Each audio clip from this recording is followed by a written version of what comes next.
तैयारी स्टार्ट। अध्यक्ष महोदय, मैं कल कह रहा था कि वित्त मंत्री जी ने जिस संदर्भ में यह बजट प्रस्तुत किया है और जिन परिस्थितियों की पृष्ठभूमि में वित्त मंत्री का भार संभाला है, उस दृष्टिकोण से यदि इस बजट को देखें तो हम इस परिणाम पर पहुंचेंगे कि वित्त मंत्री जी ने निश्चित तौर पर ऐसा काम किया है जिसके लिए वे धन्यवाद के पात्र हैं। विराम। उन्होंने देश की अर्थव्यवस्था को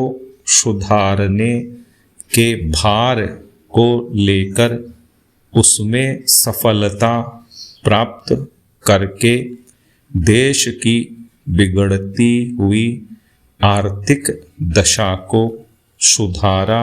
विराम। पिछले वर्ष देश का उत्पादन बढ़ा है, उद्योगों में सुधार हुआ है, कीमतों में सुधार आया है, हमारा आयात कम हुआ है और निर्यात बढ़ा है। विराम। इस तरह से देश में एक नई आशा और विश्वास पैदा हुआ है। विराम। इस वर्ष के बजट द्वारा भी उन्होंने पिछले वर्ष के कार्यक्रम को जारी रखने की कोशिश करने का प्रयास किया है। विराम। मुझे इसमें कोई संदेह नहीं है कि इसमें भी उनको सफलता मिलेगी। विराम।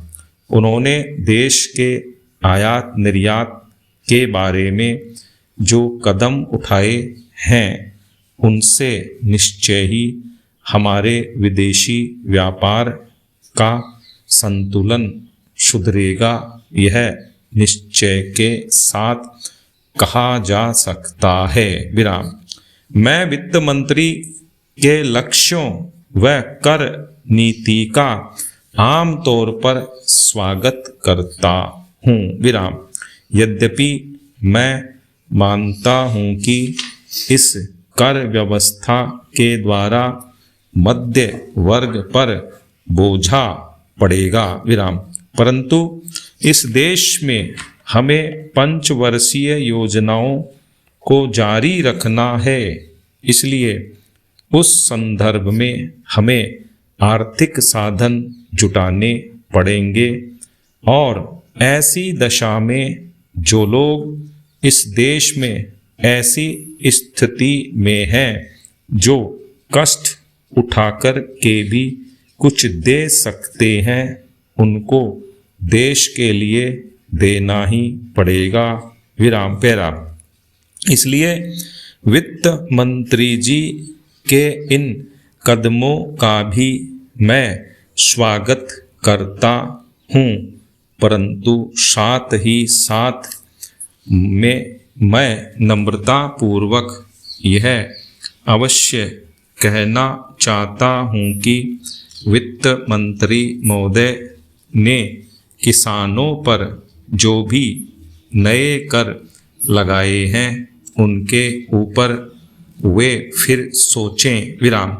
मेरी मान्यता के अनुसार वित्त मंत्री द्वारा खाद पर जो कर लगाया गया है, जो शुल्क लगाया गया है, वह एक ऐसा कार्य है जिससे इस देश का विकास रुकने वाला है। विराम। उन्होंने अपने बजट भाषण की भूमिका में कृषि संबंधी कच्चे माल के उत्पादन के लिए पूंजी लगाने की आवश्यकता पर जोर दिया है। विराम। उनकी स्वयं की यह मान्यता है कि कृषि का उत्पादन बढ़ाना बहुत आवश्यक है। विराम।